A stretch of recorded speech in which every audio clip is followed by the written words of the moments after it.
अस्सलाम अलैकुम। रिज़्क़ के दरवाजे क्यों बंद होते हैं? क्या ये गुनाह तुम्हारे घर तो नहीं होते?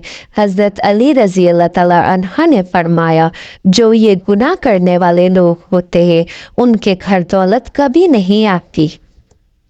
एक दफ़ा हज़रत अली रज़ी अल्लाह ताला अन्हा की बारगाह में एक शख्स हाजिर होकर कहने लगा, हज़रत अली, दुनिया में कुछ लोग देखने को ऐसे भी मिले हैं जो अमीर ख़ानदान में पैदा हुए। जब इनका विसाल हुआ तो इस वक्त भी वो अमीर ही थे, इनसे कभी भी रिस्क ख़त्म नहीं हुआ। लेकिन इसके साथ साथ दुनिया में ऐसे लोग भी हैं जो चंद अरसे के लिए अमीर होते हैं लेकिन बाद में वो फिर से गरीब हो जाते हैं। रिस्क इन लोगों से छीन लिया जाता है। इस शख्स ने पूछा, अली रज़ी अल्लाह ताला अन्हा को वो कौन से ऐसे गुनाह हैं जो रिस्क में कमी लाते हैं, रिस्क को ख़त्म कर देते हैं?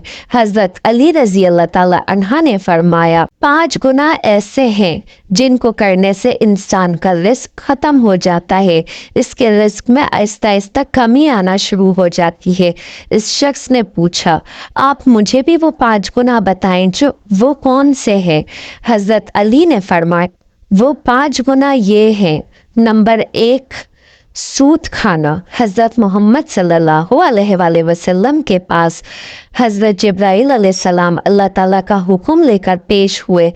हज़रत जिब्राइल अलैहिस्सलाम ने फरमाया, ए अल्लाह के नबी, जो लोग सूद का कारोबार करते हैं, सूद पर चीज़ें लेते और देते हैं, इन लोगों को रोज़े महशर इस तरह उठाया जाएगा कि इनके चेहरे मसख कर दिए जाएंगे। एक दफ़ा हज़रत मोहम्मद मुस्तफ़ा सल्लल्लाहु अलैहि वसल्लम लोगों से खिताब फरमा रहे थे। आप सल्लल्लाहु अलैहि वसल्लम ने फरमाया, लोगों, तुम में से कोई अपनी माँ के साथ ज़िना करना पसंद करता है? लोगों ने जवाब दिया, या रसूल अल्लाह, नहीं, हमको ऐसे गुनाह से सख्त नफरत है। हज़रत मोहम्मद मुस्तफ़ा सल्लल्लाहु अलैहि वसल्लम ने फरमाया, इतना गुनाह माँ के साथ ज़िना करने का नहीं है जितना गुनाह सूद का कारोबार करने वाले को मिलता है, जो सूद का माल लेता और दूसरों को मुनाफा रख कर देता है। रिस्क के कम होने और रिस्क को ख़त्म करने की असल वजह सूद खाना है। हज़रत शेख सादी रहमतुल्लाह अलैह फरमाते हैं कि एक बार मैं नया मकान ख़रीदना चाहता था। मैं मकान की तलाश कर रहा था कि एक शराबी मेरे पास आकर कहने लगा, फला मोहल्ले में एक मकान है जो बहुत ही खूबसूरत बना हुआ है, आप नया मकान इधर उधर तलाश करने के बजाय उस मकान को ख़रीद ले। मैं भी इस मोहल्ले का हूँ, इस तरह मैं आपका हमसाया बन जाऊँगा। इस मकान में कोई ऐब नहीं है। हज़रत शेख सादी रज़ी अल्लाह ताला अन्हा फरमाते हैं, ए नादान बंदे, इससे बड़ा ऐब और क्या हो सकता है कि तू मेरा हमसाया बन जाए, क्योंकि तू तो सूद का कारोबार करता है। इससे बड़ा ऐब और क्या होगा? यही तो सबसे बड़ा ऐब है कि वो मकान लेने से तू मेरा हमसाया बन जाएगा। अगर वो मकान मुझे मुफ्त में भी मिले तो मैं ऐसा कभी कोई मकान ना लूँ। हज़रत शेख सादी रहमतुल्लाह अलैह ने फरमाया कि तेरे मरने के बाद इस मकान की कीमत 10 गुना से भी ज़्यादा बढ़ जाएगी। नंबर 2, हज़रत अली रज़ी अल्लाह ताला अन्हा ने फरमाया कि दूसरा सबसे बड़ा गुनाह ये है कि तुम किसी नेक और परहेज़गार औरत पर इल्ज़ाम लगाओ, तहमत लगाओ। अल्लाह ताला कुरान पाक में फरमाता है कि जो लोग नेक औरतों पर तहमत लगाते हैं, वो औरत जो हर वक्त मेरी रहमत की आगोश में होती है, जिन पर हर घड़ी रहमत की बारिश बरसी रहती है, नमाज अदा करती है, बापर्दा होती है, जो लोग ऐसी औरत पर तहमत लगाते हैं, मुझे कसम है अपनी ज़ात की, मैं इस वक्त तक इन लोगों को माफ़ नहीं करूँगा जब तक वो नेक औरत इनको माफ़ नहीं करेगी जिन पर उन्होंने तहमत लगाई होगी। जिस तरह माँ अपनी औलाद के ख़िलाफ़ एक लफ्ज़ भी सुनना पसंद नहीं करती, इसी तरह अल्लाह ताला भी अपने नेक बंदों के ख़िलाफ़ एक लफ्ज़ भी सुनना पसंद नहीं करते। हज़रत ईसा अलैहिस्सलाम के पास एक बूढ़ी औरत आई। इसने कहा, ए ईसा, मेरे शौहर वसाल कर गए, मैं इनसे बहुत मोहब्बत किया करती थी। अब हर रोज़ मेरा शौहर मेरे ख्वाब में आता है और मेरे ख्वाब में आकर मुझे कहता है कि मेरी कब्र पर आकर मेरी कब्र को खोद कर देखो। हर रोज़ मेरे ख्वाब में आकर यही कहता है।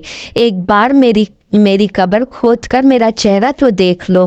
اے عیسیٰ علیہ السلام، میں پہلے بہت ہی دور سے چل کر یہ مسئلہ آپ کے پاس لے کر آئی ہوں۔ حضرت عیسیٰ علیہ السلام نے کہا کہ آؤ میں بھی آپ کے ساتھ آپ کے شوہر کی قبر کھودنے کے لیے جاتا ہوں۔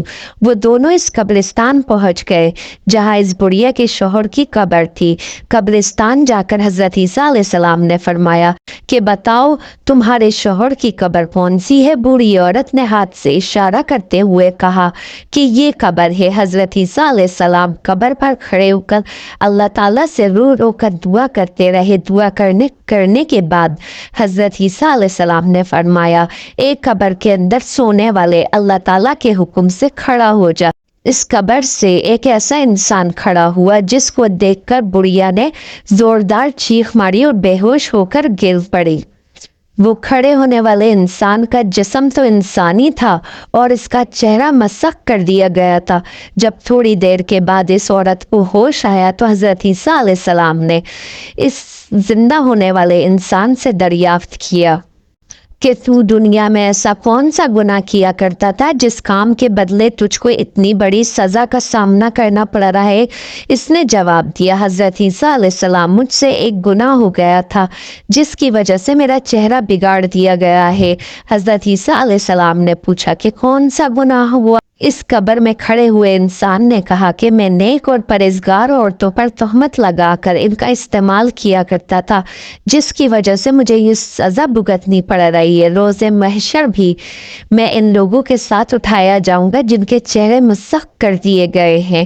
نمبر 3، حضرت علی رضی اللہ تعالیٰ عنہ نے فرمایا کہ اللہ تعالیٰ کو کسی کا شریک ٹھہرانا بہت بڑا گناہ ہے۔ اللہ تعالیٰ کے ساتھ کسی کو شریک مت ٹھہراؤ، شرک مت کرو۔ روز محشر اللہ تعالیٰ ہر گناہ کو معاف کر سکتا ہے۔ اس کے گناہ چاہے آسمان اور زمین میں موجود چیزوں سے بھی زیادہ ہوں۔ اس انسان کو چاہے تو معاف کر دے گا لیکن شرک کرنے والے کو کبھی بھی معاف نہیں کرے گا۔ کافر لوگوں کی کبھی بھی بخشش نہیں ہوگی۔ نمبر 4، حضرت علی رضی اللہ تعالیٰ عنہ نے فرمایا کہ چوتھا گناہ کسی پر جادو کرنا ہے، کسی کا جینا حرام کرنے کے لیے، کسی کی خوشیوں کو چھیننے کے لیے اس پر جادو کرنا کہ اس کے پاس فلاں رزق کیوں ہے، اس کو جادو کے ذریعے ختم کر دیتا ہوں۔ حضرت علی رضی اللہ تعالیٰ عنہ نے فرمایا جادو کرنے والا انسان دائرہ اسلام سے خارج ہو جاتا ہے۔ جب کسی جادوگر کی موت ہوتی ہے تو وہ کافر مرتا ہے۔ جادوگر کی موت کبھی بھی ایمان پر نہیں ہوتی۔ نمبر 5، حضرت علی رضی اللہ تعالیٰ عنہ نے فرمایا کہ کسی کو دکھ اور تکلیف دینا سب سے بڑا گناہ ہے۔ کسی کو دکھ دینا، کسی کا جینا حرام کر کے خود خوش ہونا، کسی کو رلا کر خود خوش ہونا سب سے بڑا گناہ ہے۔ حضرت علی رضی اللہ تعالیٰ عنہ نے فرمایا کہ ان 5 بندوں سے اللہ پاک روز قیامت سخت حساب لے گا اور دنیا میں ان 5 بندوں سے اللہ تعالیٰ رزق چھین لیتا ہے۔ رسول اللہ صلی اللہ علیہ وآلہ وسلم نے ارشاد فرمایا بے شک آدمی محروم ہو جاتا ہے رزق سے گناہوں کے سبب جس کو وہ اختیار کرتا ہے۔